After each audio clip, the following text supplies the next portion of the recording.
Hello friends, मैं पीयूष आप सभी का स्वागत करता हूं निफ्टी एनालिसिस की एक और नई वीडियो में। चलिए हम स्टार्ट करते हैं और देखते हैं कि कल निफ्टी में हमारे इंपोर्टेंट सपोर्ट रेजिस्टेंस क्या रहने वाले हैं। तो दोस्तों सबसे पहले चलते हैं हम अपने डेली टाइम फ्रेम पर और देखते हैं कि बड़े टाइम फ्रेम पे अभी मार्केट का स्ट्रक्चर क्या बना हुआ है। दोस्तों आप लोगों के माइंड में यह क्वेश्चन आता होगा कि डेली बेसिस पर मैं आपको पहले बड़े टाइम फ्रेम पर क्यों लेकर जाता हूँ और डेली की कैंडल आपके साथ क्यों डिस्कस करता हूँ। एक्चुअली होता क्या है दोस्तों, बड़े टाइम फ्रेम पे हमें एक व्यू मिलता है कि आज पूरे दिन में मार्केट में बायर और सेलर का व्यू क्या रहा है, कि आज के पूरे दिन में बायर स्ट्रांग थे या सेलर ने मार्केट को डोमिनेट किया है। और आज की जो कैंडल बनती है उसको पिछली कैंडल्स को देखते हुए हम यह एनालाइज करते हैं कि मार्केट का आज का सेंटीमेंट ओवरऑल क्या रहा है। तो इसलिए मैं डेली बेसिस पे आपको पहले बड़े टाइम फ्रेम पर लेकर चलता हूं और वहां पर एनालिसिस करता हूं। तो चलिए अब हम आगे बढ़ते हैं और देखते हैं कि आज डेली टाइम फ्रेम पर मार्केट का स्ट्रक्चर क्या बना हुआ है। दोस्तों अगर डेली टाइम फ्रेम पर आप थोड़ा सा ध्यान से देखते हैं तो अभी हमें डेली टाइम फ्रेम पर एक डब्ल्यू काइंड ऑफ पैटर्न बनते हुए दिख रहा है और हमने जो क्लोजिंग दी है वो आज इस नेकलाइन के पास आकर दिया। तो यह जो नेकलाइन है वो मुझे उतनी ज्यादा कन्विंसिंग नहीं लग रही है, क्योंकि इस नेकलाइन को हम कई बार टेस्ट कर चुके हैं। अभी छोटे टाइम फ्रेम पर चलकर हम देखेंगे कि हम अपना ट्रेड प्लान किस तरीके से कर सकते हैं। अगर कल के ट्रेडिंग सेशन में हमने इसको ब्रेकआउट किया तो हमारे पास यह एक छोटा सा गैप पेंडिंग है, इसको फिल करने के लिए हम आ सकते हैं। चलिए अब हम 15 मिनट के टाइम फ्रेम पर चलते हैं और देखते हैं कि कल गुरुवार के दिन हमारा बेस्ट ट्रेडिंग प्लान क्या रह सकता है।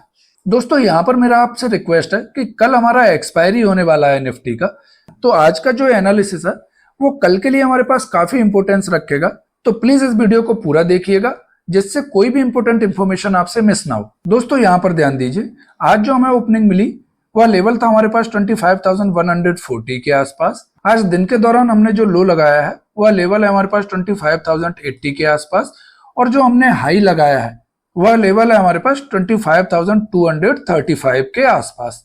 तो अब इन तीनों लेवल्स के अकॉर्डिंग हमारे पास कल के लिए क्या ट्रेड प्लान रह सकता है वो हम डिस्कस करते हैं। सबसे पहले अगर हम रेजिस्टेंस की बात करते हैं तो पहला रेजिस्टेंस हमें देखने के लिए मिलेगा इस लेवल का, जहां से पहले हमने ये ब्रेकडाउन दिया था और अब इस लेवल के पास हम दोबारा आ रहे हैं। तो यह लेवल हमारे लिए पहले रेजिस्टेंस का काम करेगा और यह लेवल है हमारे पास 25,240 का।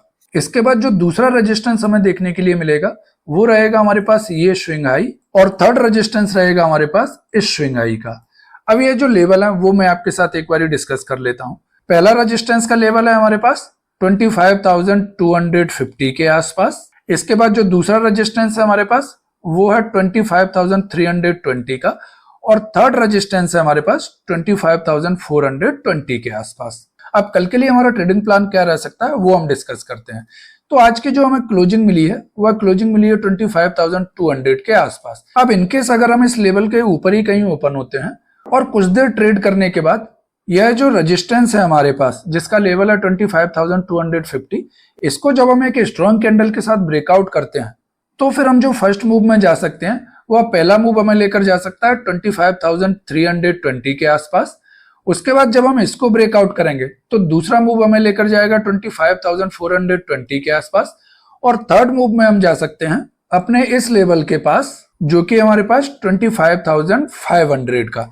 यह तीन मूव कल हमें निफ्टी में अपसाइड में देखने के लिए मिल सकते हैं। दोस्तों इन सब के बीच में यहाँ पर एक ये छोटा सा गैप पेंडिंग है, तो इस गैप को भी थोड़ा सा ध्यान में रखिएगा। जब हम इस लेवल को ब्रेक करके 25,320 के पास पहुंचे तो यहाँ पर रुककर थोड़ा सा देखिएगा कि अब मार्केट का प्राइस एक्शन किस तरीके का बन रहा है। क्या हम एक हायर हाई बनाकर स्ट्रॉन्ग कैंडल के साथ इसको ब्रेकआउट कर रहे हैं या फिर यहाँ पर हमें छोटी छोटी रिजेक्शन कैंडल देखने के लिए मिल रही हैं। अगर यहाँ पर छोटी छोटी रिजेक्शन कैंडल आपको देखने के लिए मिले तो थोड़ा सा वेट कीजिएगा कि यह जो गैप है यह एक बार फिल हो जाए, क्योंकि जो भी गैप्स होते हैं वो हमारे लिए स्ट्रॉन्ग रेजिस्टेंस और सपोर्ट का काम करते हैं। चलिए अब हम डाउन साइड में सपोर्ट को एक बार डिस्कस कर लेते हैं। दोस्तों यहाँ पर मैं आपसे 1 मिनट आपका लेना चाहूंगा। दोस्तों यहाँ पर मैं यह सोच रहा था कि क्यों ना सुबह 8:30 पर मैं लाइव आया करूं और हम लाइव में अपने ये सारे डिस्कशन किया करें, जहां पर मैं आपके क्वेश्चंस के आंसर भी आपको कर पाऊंगा और अगर आपके कुछ डाउट्स हैं मार्केट को लेकर तो वो भी हम डिस्कशन कर पाया करेंगे। क्योंकि अभी हम यहाँ पर ये जो सपोर्ट रेजिस्टेंस निकालते हैं, अगर मार्केट कल गैप अप या गैप डाउन ओपन हो जाता है तो हमारा पूरा एनालिसिस चेंज हो जाता है। तो आपका जो भी व्यू हो प्लीज कमेंट बॉक्स में मुझे अपना फीडबैक जरूर दीजिएगा कि मुझे लाइव आना चाहिए, सुबह मॉर्निंग में हमारा डिस्कशन करना बेटर रहेगा या यही पोस्ट मार्केट एनालिसिस आपको अच्छा लग रहा है? जो भी आप बोलेंगे उस तरीके से हम प्लान कर लेंगे। तो चलिए अब हम आगे बढ़ते हैं। दोस्तों डाउन साइड में हमें जो सबसे पहला सपोर्ट देखने के लिए मिलेगा वो हमें देखने के लिए मिलेगा हमारा यह लेवल, जहां से मॉर्निंग में हमने कुछ देर ट्रेड करने के बाद इसको ब्रेकआउट दिया था और यह लेवल है हमारे पास 25,150 का। इसके बाद जो दूसरा सपोर्ट हमें देखने के लिए मिलेगा वो रहेगा हमारा आज का दिन का लो, और थर्ड सपोर्ट हमें देखने के लिए मिलेगा ये हमारा जो पिछले दिन का लो है, यह भी अब हमारे लिए सपोर्ट का काम करेगा और यह रेंज रहेगी हमारे पास इस दिन के लो के आसपास। तो कल इनकेस अगर हम फ्लैट या थोड़ा सा गैप डाउन ओपन होते हैं और अगर फर्स्ट कैंडल इस लेवल को ब्रेक कर देती है डाउन साइड में, जो कि हमारे पास 25,150 के आसपास, तो आपको तुरंत इस कैंडल के ब्रेकडाउन पर ट्रेड नहीं लेना है। थोड़ा सा वेट करना है कि हम इस लेवल को डाउन साइड में ब्रेक करके एक बार इसको रिटेस्ट कर दें और फिर से जब आपने इस लो को ब्रेक करें तो फिर हमारा यहाँ से एक सेल का ट्रेड बन सकता है, जो कि हमें फर्स्ट मूव में लेकर जा सकता है 25,100 के आसपास। उसके बाद जो दूसरा मूव रहेगा वो हमको लेकर जा सकता है इस लेवल के पास, जो कि हमारे पास 25,050 का।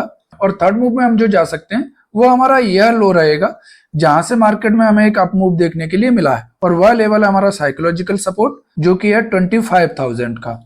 अगर इसको हमने ब्रेक डाउन दिया, जो कि मुझे नहीं लग रहा है कि कल हमें मिलेगा, अगर नाइट में कुछ भी इंटरनेशनल मार्केट में गलत न्यूज नहीं आता है, तो मुझे नहीं लग रहा कि कल 25,000 के लेवल को हम ब्रेक डाउन देंगे। अगर इनकेस मार्केट में कुछ उल्टा सीधा न्यूज आ जाता है और हम अपने इस लेवल को ब्रेक कर देते हैं, जो कि है 25,000 का, तो फिर हमारा मामला बियरिश हो जाएगा और फिर हम इन लेवल्स को टच करते हुए दिखाई देंगे, जो कि हमारे पास 24,880 का। दोस्तों अब जल्दी से हम अपना रिकैप कर लेते हैं।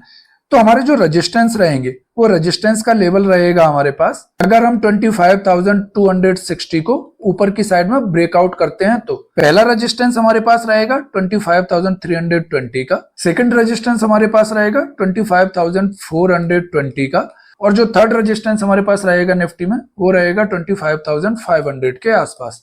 या तीन रेजिस्टेंस रहेंगे हमारे पास निफ्टी में ऊपर की साइड में। इसी तरीके से अगर हम सपोर्ट की बात करते हैं तो कल अगर हम 25,150 को डाउन साइड में ब्रेक डाउन देते हैं तो पहले मूव में हम जा सकते हैं 25,100 के पास। उसके बाद जो दूसरा सपोर्ट हमारे पास रहेगा निफ्टी में वो है 25,050 के आसपास, और थर्ड सपोर्ट है हमारे पास 25,000 का, जो कि हमारा साइकोलॉजिकल लेवल भी है। तो दोस्तों आज का एनालिसिस हम यहीं पर एंड करते हैं। आई होप यह वीडियो आपको पसंद आया होगा। अगर यह वीडियो आपको पसंद आया हो तो प्लीज वीडियो को लाइक करें और चैनल को सब्सक्राइब करना ना भूलें। साथ ही मैंने आपसे जो सजेशन मांगा है, प्लीज कमेंट बॉक्स में अपना फीडबैक जरूर दें। वीडियो को अंत तक देखने के लिए आप सभी का धन्यवाद। चलिए मिलते हैं कल नेक्स्ट वीडियो में।